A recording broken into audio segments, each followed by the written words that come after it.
Bonjour, aujourd'hui nous allons continuer avec la notion d'arbre et définir plusieurs choses qu'on peut mesurer sur les arbres.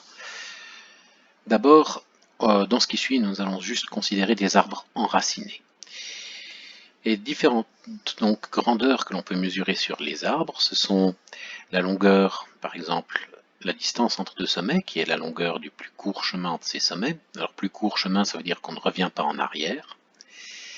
Le diamètre d'un arbre, qui est la plus grande distance possible entre deux sommets, la taille d'un arbre, qui est son nombre de sommets, la profondeur d'un sommet, qu'on a déjà vu, qui est son niveau, la distance à la racine, la hauteur, qui est la profondeur maximale, la notion d'arbre NR. Un arbre NR, c'est donc un arbre dont tout sommet est de degré au plus n plus 1.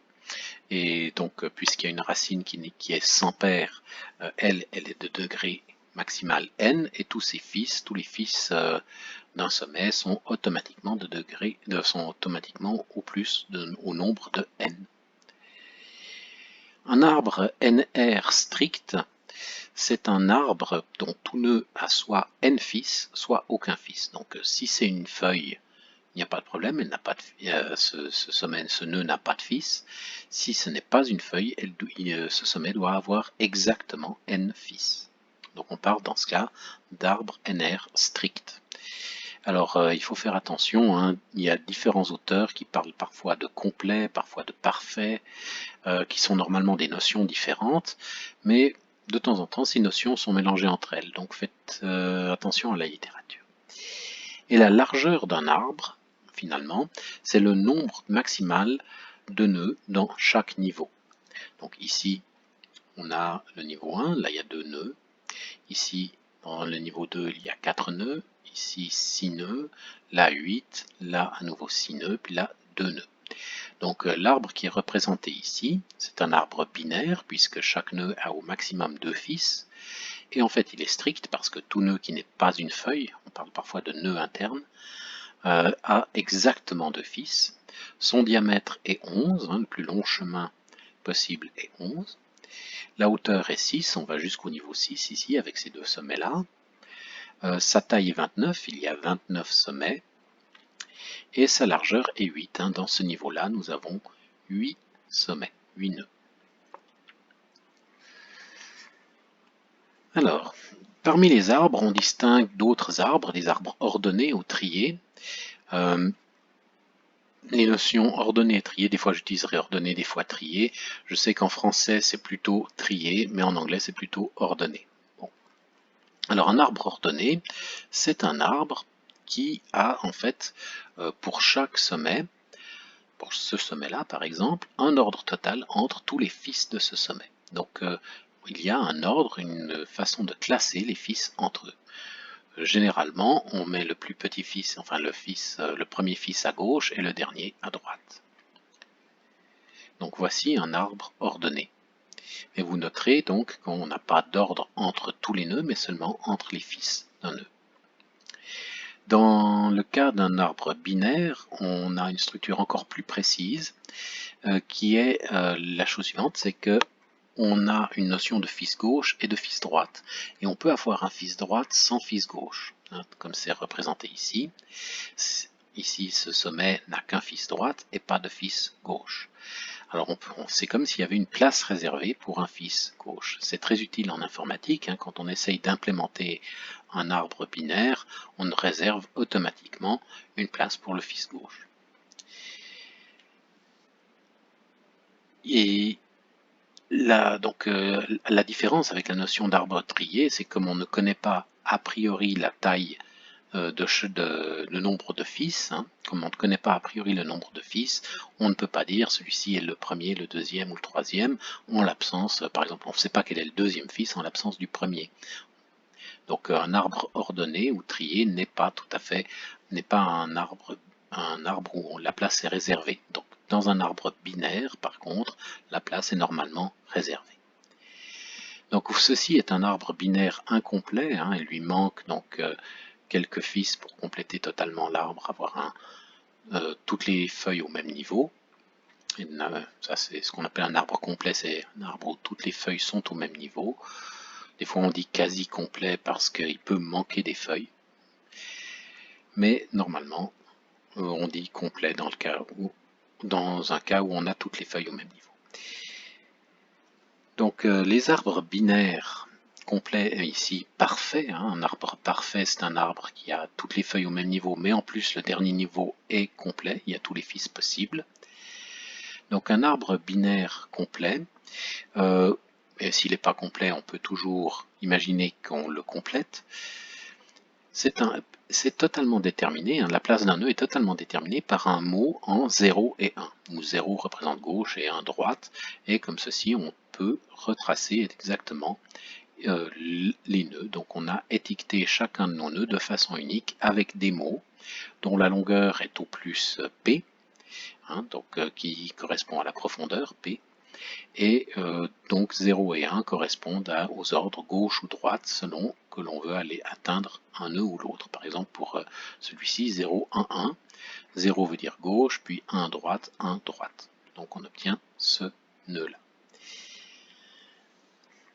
Donc quand l'arbre est parfait, hein, donc on a tout qui est saturé, on a une bijection donc entre ces mots et donc les nœuds de l'arbre. Alors, un parcours d'arbre. Alors, un parcours d'arbre, c'est un algorithme qui permet de découvrir successivement tous les nœuds de l'arbre. Donc, on veut parcourir l'arbre et trouver les nœuds. Et généralement, un arbre trié, donc on va prendre un arbre trié ou ordonné, il a un ordre entre les nœuds fils, mais il n'a pas d'ordre entre tous les nœuds. L'ordre n'est pas total ici. Hein. C'est entre ce nœud et celui-ci, lequel vient en premier, on n'en sait rien. Donc un parcours d'arbre, en fait, c'est une façon en fait, d'étendre l'ordre qu'on a entre les fils en un ordre sur tout l'arbre. Il y a un premier parcours qui est le parcours en largeur où on visite chaque niveau successivement. Donc d'abord la racine, puis le niveau suivant, puis le niveau suivant, puis le niveau suivant, puis etc. Comme ceci. Donc ça, c'est ce qu'on appelle le parcours en largeur. Il est parfois utile, mais ce n'est pas celui qu'on utilise le plus. En fait, on utilise plus souvent des parcours en profondeur. Alors un parcours en profondeur consiste en fait à faire le tour de l'arbre comme ceci, et donc de visiter tous les nœuds les uns après les autres. Et c'est un parcours récursif, c'est-à-dire dès que on sait passer d'un père à son fils, on sait passer du fils de ce nouveau père à ses fils à lui, etc. Donc on considère généralement trois types de parcours en profondeur, les parcours préfixes, les parcours infixes et les parcours postfixes. On dit aussi préordre, inordre et postordre.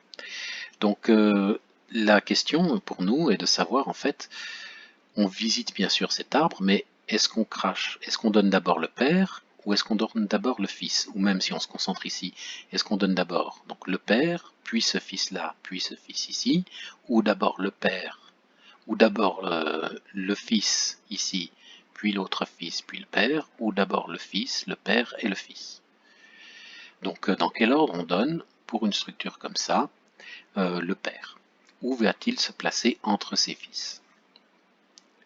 Alors en préfixe, on donne d'abord le père. En infixe, on donne d'abord le premier fils, puis le père, puis l'autre fils. Ça, c'est surtout pour les arbres binaires, sinon on ne sait pas trop quand le mettre. Par exemple, pour cette partie-là, le père, le fils, le fils, le père, le fils, ou le fils, le père, le fils. Hein. Donc quand il y a plus de deux fils, on ne sait pas trop où placer le père. Donc il faut une autre convention. Et le parcours postfixe, on visite d'abord tous les fils, puis le père. Donc on peut représenter ça avec des petites flèches pour dire quand sur le parcours, quand est-ce qu'on visite le père lui-même, quand est-ce qu'on le renvoie. Donc cette petite flèche nous dit, je parcours ici, je dois renvoyer le père, puis ensuite je parcours les fils. Ici je prends le fils, puis je renvoie le père, puis le fils, et ici je parcours les fils, et ensuite je renvoie le père. Donc pour un arbre binaire typique, donc ceci est un arbre, disons, syntaxique, il nous donne l'écriture d'une expression algébrique.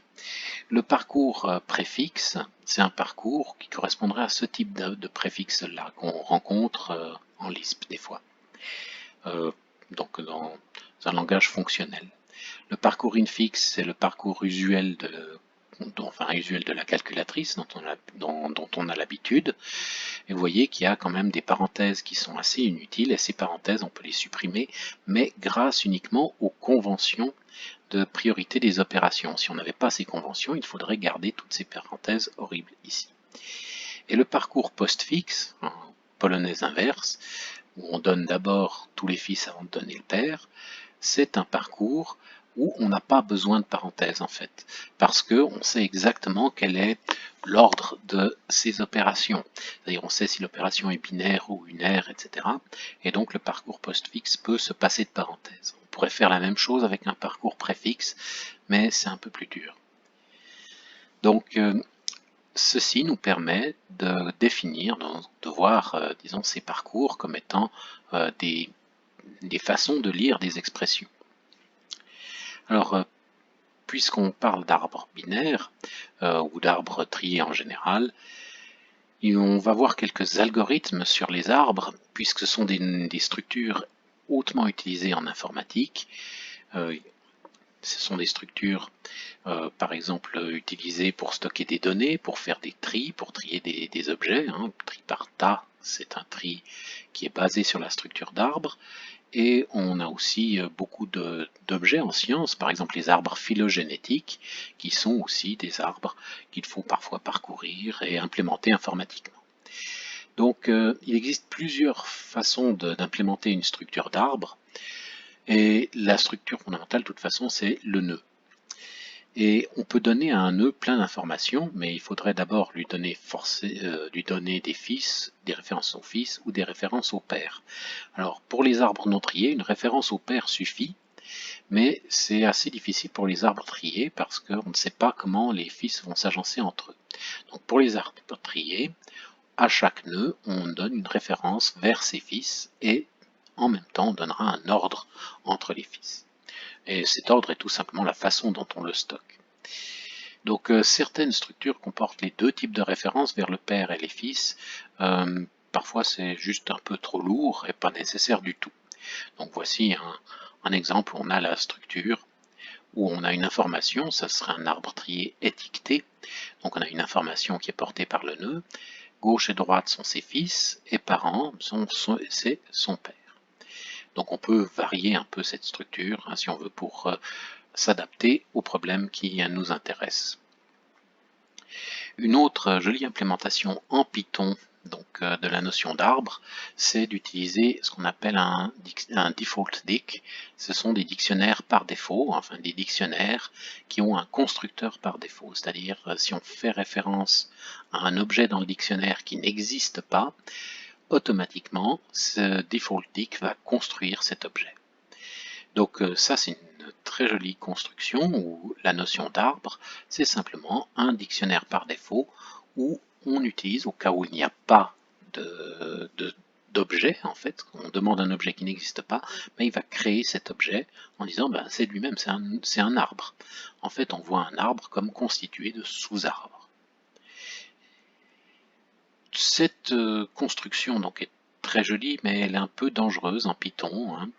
Ça c'est une question qui est un peu un problème, c'est à cause de la portée, disons, des objets en Python. Si on construit un objet avec cette construction-là, donc si on construit un arbre, normalement en orienté objet, cet arbre on va pouvoir toujours lui appliquer de la création d'objets sans problème. Donc on va toujours pouvoir lui dire ah ben ajoute-moi cet objet-là, etc. qui n'existait pas. Sauf que si on détruit la fonction tree, ici, l'objet va toujours exister et il ne saura pas construire à nouveau l'objet suivant si on fait appel, donc à la fabrique tree.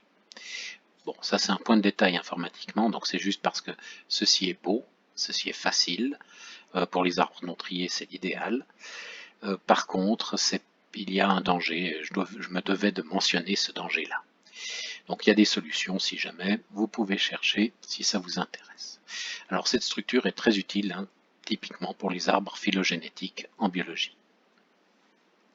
Alors je vais proposer donc une structure d'arbre binaire ici. Donc voici une structure simple où je fais référence qu'au fils.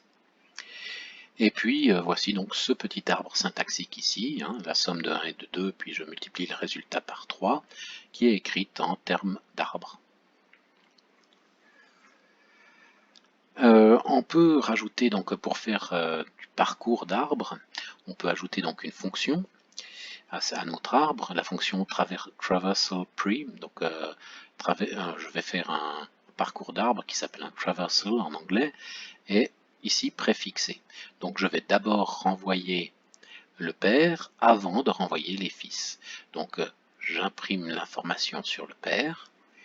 Ensuite, si le fils gauche est présent, j'imprime son information, je le traverse. Si le fils droit est présent, je le traverse. Ce qui nous donne donc pour cet arbre-là la multiplication, l'addition 1, 2, 3. Donc la multiplication, puis l'addition 1, 2, 3. Ça, c'est du préfixe, en effet. Pour le postfixe, il suffit de renvoyer le père entre ses fils. Donc on vérifie d'abord si le fils gauche existe. Si c'est le cas, on le traverse. Ensuite le père, puis le fils droite. Et ça nous donne donc 1 plus 2 fois 3. Donc 1 plus 2 fois 3. Ça c'est bien un ordre infixe. Pour le postfixe, cette fois, il suffit de renvoyer le père à la fin. Donc c'est la même chose, on renvoie le père à la fin et on obtient donc la notation postfixe 1, 2 plus 3 fois, 1, 2 plus 3 fois. Donc les méthodes récursives qui sont ici, que je viens de proposer, sont des méthodes qui sont idéales pour des langages fonctionnels. Mais pour des langages impératifs, c'est pas le cas. Si on a un très gros arbre, généralement les langages impératifs limitent la récurrence, la profondeur de la récurrence, donc il faut éviter. Donc pour des langages fonctionnels, c'est bien, mais pour d'autres, c'est un peu plus délicat. Donc il faut une alternative à ceci. Donc je vais juste parler du préfixe, par exemple. Un parcours en profondeur préfixe ici, qui ne fait pas appel à de la récurrence. Et pour ça, on va utiliser ce qu'on appelle une pile. Donc une pile, il y a deux types disons, quand on veut une mémoire qui stocke plusieurs objets, on a deux types de mémoire. On a les mémoires type pile et les mémoires type file. Alors, pile, stack, LIFO ou file, queue, FIFO. Alors, LIFO, last in, first out. Donc le premier entré et le dernier entré est le premier à sortir. Donc ça porte bien son nom, pile ou stack, c'est vraiment des objets qu'on empile les uns sur les autres. Et pour avoir accès à un objet, il faut désempiler celui qu'on vient d'empiler. Et une file, ou queue ou FIFO, c'est vraiment une file d'attente. Donc on met un premier objet, un deuxième, un troisième, etc. Et le premier objet à sortir, c'est le premier qu'on avait mis. Donc voici les deux types de structures de mémoire, de mémoire en attente, si vous voulez. Donc, pour un parcours en profondeur, c'est assez facile aussi.